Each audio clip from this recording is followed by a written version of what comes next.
ஓம் நம சிவாய. திருமூலர் சித்தர்களில் ஒருவர், ஆனால் நம்மில் யாரும் மறக்க முடியாத நாயன்மாராகவும் வாழ்ந்தவர். 63 நாயன்மார்களில் ஒருவர். இவர் ஒரு சைவ சித்தாந்த ஞானி மட்டுமல்ல, சிவபக்தியின் வடிவம். இவரது குரு நந்தி தேவர். சிவபெருமானின் நேரடி அனுகிரகத்துடன் தவஞ்செய்து ஜானம் பெற்றவர். ஒரு நாள் மூலன் என்ற இடையன் திடீரென உயிரிழந்தார். அவரது மாடுகள் ஏங்கி அழுததைப் பார்த்த திருமூலர் மூலனின் உடலுக்குள் தன் ஆன்மாவை சேர்த்தார்.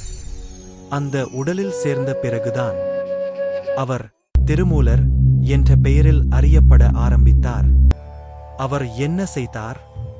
அவர் சிதம்பரத்திற்கு சென்று ஆண்டுக்கு ஒரு பாடல் என்ற விதத்தில் 30-100 பாடல்களை இயற்றினார்.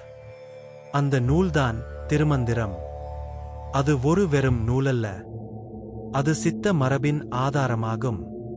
அதில் யோக சாஸ்திரம் இருக்கிறது, மனதின் பரிணாமம் இருக்கிறது, சமய ஒற்றுமை இருக்கிறது, காயகற்பம், சுட்டுவடி அறிவு, அனைத்தும் அந்த குறள்களில். அவர் கூறியார், அன்பே சிவம். அந்த ஒரு வரியே எல்லா தத்துவங்களையும் கடந்தது. திருமூலர் சிதம்பரம் நடராஜரின் கோவிலில் சமாதியானவர். அவர் வாழ்ந்த காலம் சாதாரணமல்ல. 3000 ஆண்டுகள், 13 நாட்கள். அந்த ஞானம் இன்று கூட நம்மை வழிநடத்துகிறது.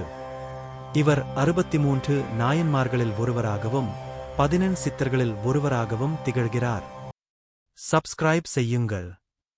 பெல் ஐகானை அழுத்துங்கள். ஞானத்தின் அடுத்த பயணம் தொடரும்.